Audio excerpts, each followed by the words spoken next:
Sometimes it literally makes no logical sense to live in New York City, and I wonder, why am I even crazy enough to live here? Actually, it never really makes logical sense to live here. There are so many pros and cons of New York City, but sometimes the cons outweigh the pros so much that you feel like you're gonna go crazy here. Let's talk about prices. The prices of everything are so out of control. Surprisingly, New York City is not the most expensive city in the world, and I have absolutely no idea how that's the case, because I wonder how anything could be more expensive than New York City. The apartments, it's insane. You are literally living in a box, a cube in the sky, if you're even lucky enough to be in the sky, with probably no sunlight, for thousands and thousands and thousands of dollars a month. It's insane, and it's kind of sad. Most people, when they first come to New York City, if they're not living with roommates, they're living in a studio apartment alone because that's all they can afford. And don't think that a studio apartment is very cheap. That studio apartment is also thousands and thousands and thousands of dollars, most likely. So if you ever find a good apartment deal in New York City, please hold on to it. Now, not only are the prices of homes expensive in New York City, but the actual cost of living is extremely expensive as well. And when I say cost of living, I'm talking about the actual day-to-day buying goods, buying groceries, going out, getting food, getting drinks, whatever it may be, it's all so expensive. The average cocktail at the time I'm recording this video is going to be anywhere between $16 and $18 in most of Manhattan. Now, there's probably going to be someone out there who's like, I don't see that in my neighborhood, and please share with everybody which neighborhood that is, because most of the time in Manhattan especially, this is the price that you're seeing for cocktails. And even some places in Queens and Brooklyn, this is what you're seeing. It's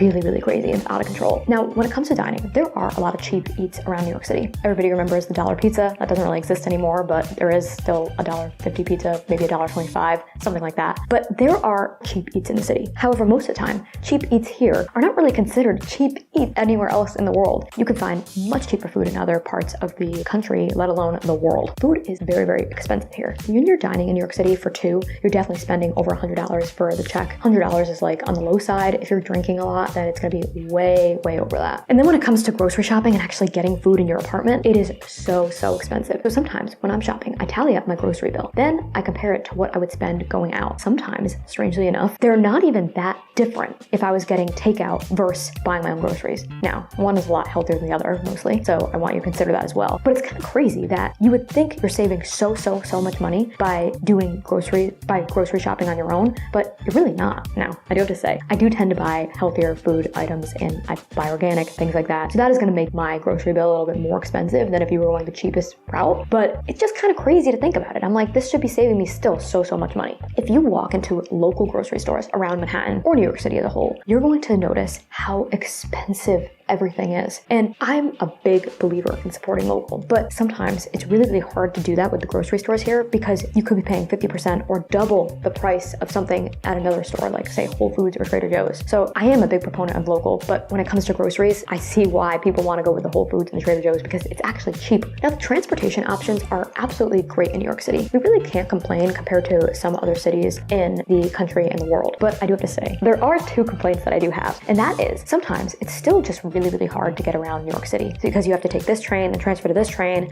then walk here, all to get to like a doctor's appointment or something like that. It's kind of crazy that sometimes you live in New York City, but you're like, it's still going to take me an hour or an hour and a half to commute to where I'm going, which is kind of crazy, because you're like, how is this a thing if it's in New York City to New York City? So even though the city sometimes is really convenient, it's also sometimes not convenient as well. That's just the truth. Now, on another note, there are a lot of public transportation options, but they're not always the cleanest. I know so many of you have been on subways that have been like the worst experience in your life, like absolutely disgusting. That is something that you need to be prepared of as well. You might have transportation options, but they're kind of gross and not really clean. One of my favorite things to do in New York City is spend time just walking through New York City. There's just nothing like it. But I do have to say, there's two scenarios when walking is not so fun in New York City. The first is when you're in an absolute hurry, but you don't want to pay a taxi or an Uber or a Lyft to get somewhere, or you miss the train, something like that. Then you have to basically run to where you're going. That happens all the time in New York City. And on a daily basis, you will constantly see people running by you trying to get to wherever they need to go. The second scenario where walking is not so fun is when it's absolutely pouring out or really bad weather. I have walked through some of the most torrential downpours in New York City, where literally it looks like I jumped into the ocean and then just like swam my way back out. Like drenched, hair dripping, clothes are just absolutely soaking wet. Like my backpack was destroyed. My things in my backpack were destroyed. That's how crazy bad it is sometimes to walk in New York City, and you have no choice sometimes. That's why umbrellas are people's best friends in New York City. I do have to say, I do hate using umbrellas though. And the reason why is because I'm actually a very short person. So whenever I'm walking in the city with umbrellas, because I'm so short, I'm typically hitting people with my umbrella constantly. First, if I was really tall, I would have the umbrella over people's heads. So it's kind of a short problem only, I guess, but that is one reason why I pretty much never use umbrellas in New York City. So I guess that's my own fault that I was drenched in the rain that one time. Rats, roaches, and garbage are pretty much everywhere in New York City. I can name a few neighborhoods that do a really good job of keeping the streets very clean. A few, two, maybe under 5 neighborhoods that do a really good job of that. There are so many people in New York City. Literally over 8 million people live in New York City. And that's just the people that live there. Forget about the people that are coming in and out of the city every day for work. So you can only imagine that there's going to be so much trash pretty much everywhere. And because of that, that's going to attract roaches and rats and mice. It's really disgusting if you think about it. If you compare New York City to other cities in the country, other cities have alleyways where they keep the garbage and it's kind of tucked away from the main streets. Not New York City. In New York City, the apartment buildings just throw the trash in garbage bags on the side of the street. So on trash days in those neighborhoods, you will just see piles and piles of trash. Like I said before, I'm very short. I mean, if I stand next to the piles of trash, it is mountains higher than me. Mountains. So when you first come to New York City, if you are in a neighborhood that is experiencing trash day at the moment, you're going to be like, oh my gosh, this is absolutely disgusting. There's so much trash here. Yep, that's how New York City is. So if that does bother you, there are definitely some places that you can go to that are a little bit better about trash control in New York City than other places. But I do have to say that most neighborhoods, it's probably going to be a problem. When it comes to rats and roaches, I'm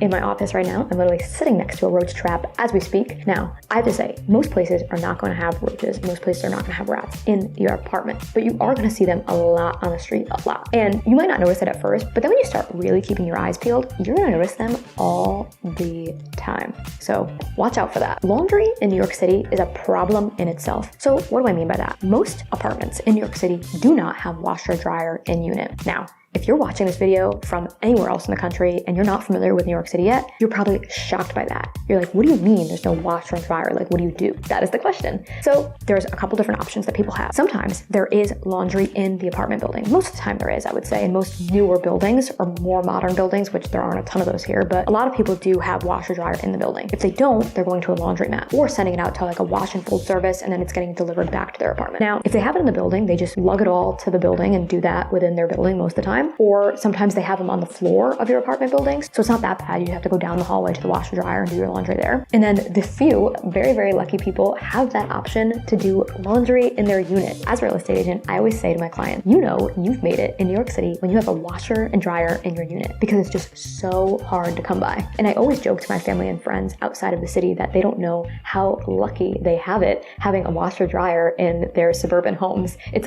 crazy to me. So I talked a little bit about grocery shopping at the beginning of this video, but I wanted to kind of go back with that because there's something that I forgot to mention. Not only is grocery shopping very expensive, but it's also very inconvenient in New York City. Now, think about in suburban areas. You drive to the grocery store, park your car, you get out, you get a car, get your goods, and you come back to your car. Not in New York City. Because even if you have a car in New York City, most of the time, if you're driving to a grocery store in Manhattan and even parts of Brooklyn, Queens, and the Bronx, where are you parking that car when you go get your groceries? You're probably gonna have to park it very far away from the grocery store, which means that you're gonna be still walking to put your groceries in the car. So grocery shopping, whether you have a car or not, is just extremely inconvenient. The only way it is somewhat convenient is if you live literally right next to a grocery store, then you can just go basically downstairs from your apartment building, walk to the grocery store, and go back up and have your things. But even then, you still can't have bags and bags and bags of things because you're not gonna be able to carry bags and bags and bags of things. So you're gonna need to be able to carry back anything that you buy from the grocery store,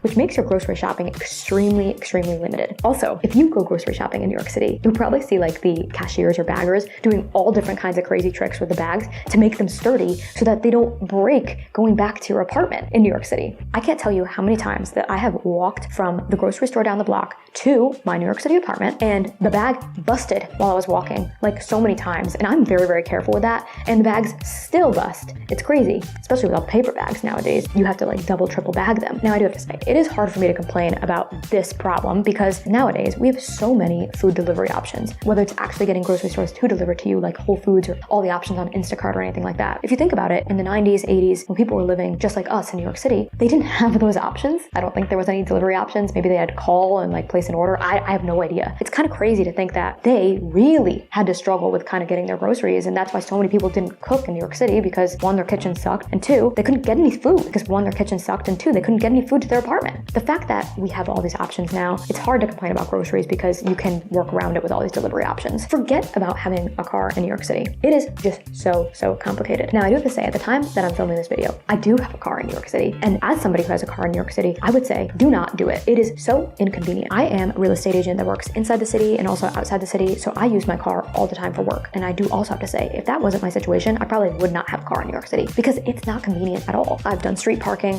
I've paid garages, I've done it all. Now, and no matter what, there's no best case scenario here, because either you're going to be annoyed with street parking every day and getting tons and tons of tickets, or you're going to pay a ridiculous amount of money to park your car in a garage. So it's like, pick your poison. Both of these options are terrible. And also, there's a lot of really good rental car services pretty much all over New York City nowadays. So if you need a car like the 1 or 2 times you do a month, I would just say, just go with that. It's probably still going to be cheaper than paying for a car and putting it in the garage or getting a bunch of tickets. People come and go in New York City all the time. That's just the truth. And it's one of my least favorite things about New York City. You might meet some great friends that you have so much in common with, but a year or two down the line, they might leave New York City to either go back home or take up a new job opportunity in another city. People are constantly coming and going. You could fall in love with somebody and they might have to go across the world for a new job opportunity, and then you might be torn on what to do or things like that. It's hard to make true long relationships in New York City because people are always coming and going. That's one of my least favorite things about New York City, because it's really hard to make friendships with people who are also going to be in the city for life. It's actually something I struggled with a lot. There was a point where I was trying to make so many new friends in New York City, and I kind of felt myself being guarded because I literally was afraid that that person would be gone in 2 years and move back to wherever they were from, and I would be starting over again. It's something that I really had to tell myself that this is just how New York City is, and you can't be afraid to get close to people because they might be gone. But after you've been here for years and years, you will see so many people come and go. It's not even funny. So do you think New York City is truly an insane place? I think that sometimes every New Yorker is a little bit insane, but I'm okay with that. So what do you guys think? Do you guys think that New Yorkers are insane for living here?